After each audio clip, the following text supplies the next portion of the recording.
தொலைபேசி இணைப்பில் மாநிலங்களவை உறுப்பினர் திரு ராஜேஷ்குமார் இணைப்பில் இருக்கிறார். அவரோடு பேசலாம். சார் வணக்கம். இப்ப நாமக்கல்ல மணிமண்டபம் சுப்பராயனுக்கான மணிமண்டபம் கட்டித்தரப்படும் என்ற அந்த வாக்குறுதி நிறைவேற்றப்படல, அது சார்ந்த பல்வேறு விமர்சனங்களை முன்வைத்திருக்கிறார். உங்களுடைய பதில் என்ன?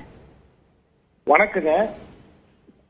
நாமக்கல்ல இன்னைக்கு வந்த நடிகர் விஜய் அவர்கள் திமுக தேர்தல் அறிக்கையுடைய நம்பரை ஒண்ணு சொல்லி 456வது தேர்தல் அறிக்கையில மறைந்த சுப்பராயன் அவர்களுக்கு மணிமண்டபம் கட்டப்படலைன்னு ஒரு குற்றச்சாட்டு சொல்லி இருக்கிறாரு. இது ஹலோ சொல்லுங்க சார், தொடர்ந்து சொல்லுங்க. இது அவருக்கு எழுதி கொடுத்தவங்க சரியா எழுதி கொடுக்கலன்னு நான் நினைக்கிறேன். திமுக தேர்தல் அறிக்கையில சொன்னது நாம எல்லாமே நடைமுறைப்படுத்திட்டு வரோம். நாமக்கல்ல தான் சுப்பராயன் திருச்செங்கோடு பகுதியை சார்ந்தவர். இங்க இருக்கிற புதுச்சத்திரத்துக்கு பக்கத்துல இருக்கக்கூடிய குமரமங்கலம் தான் அவருடைய சொந்த ஊரு. திமுக தேர்தல் அறிக்கையில குறிப்பிட்டவாறு இப்ப அங்க சுப்பராயன் அவர்களுக்கு மணிமண்டபம் கட்டப்பட்டு வருகிறது. ஏறத்தாழ 90% பணிகள் முடிஞ்சிருச்சு. விரைவில் அந்த சிறப்பு விழாவும் காண இருக்கிறோம்.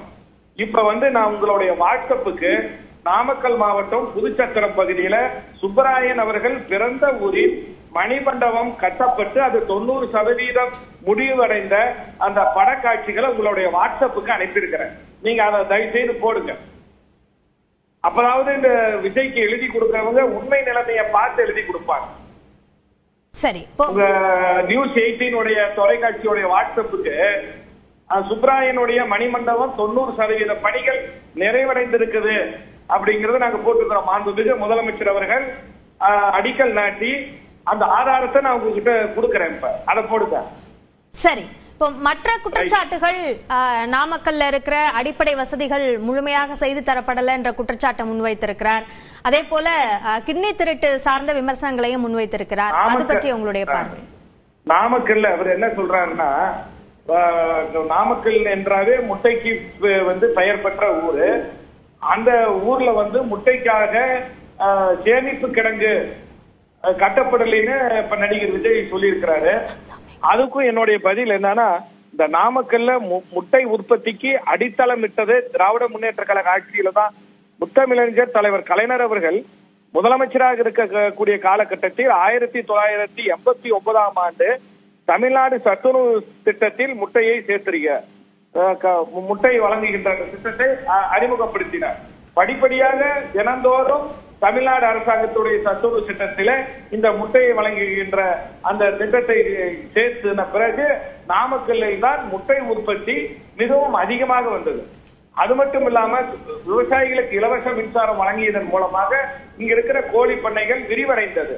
இப்பொழுது எங்கள் ஆட்சியில் வந்த பிறகு இந்த முட்டையை ஏற்றுமதி செய்து இங்க இருக்கக்கூடிய பொருளாதாரத்தில் இவர்கள் தற்சார்பு அடைய வேண்டும் என்கின்ற நோக்கத்தில் நான் நாடாளுமன்ற உறுப்பினராக தேர்ந்தெடுக்கப்பட்ட பிறகு முதலமைச்சரும் துணை முதலமைச்சர் அவர்களுடைய வழிகாட்டுதலின்படி ஏறத்தாழ 5-6 நிறுவனங்களுக்கு மேற்பட்டு இங்க முட்டை ஏற்றுமதிக்கான அந்த அனுமதியும் பெற்றிருக்கிறோம்.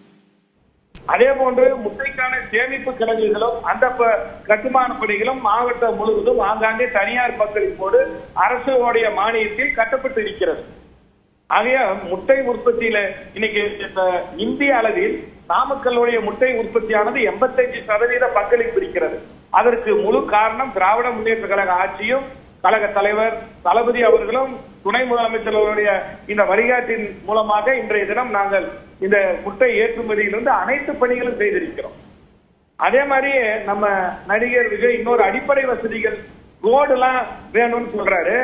நம்ம திமுக ஆட்சி வந்த பிறகுதான் நாமக்கல்ல கிட்டத்தட்ட 700-800 கோடி ரூபாய் செலவில் 5 கட்டங்களாக புறவழிச்சாலை அமைக்கின்ற பணி நடைபெற்று வருகிறது. அதுவும் 70-80% முடிவடைந்திருக்குது. தேர்தல் வாக்குறுதிகளும் நாங்க நிறைவேற்றி இருக்கிறோம். அதனால அவர் உண்மையை தெரியாம யாரோ எழுதி கொடுத்ததை வச்சு பேசுறாரு.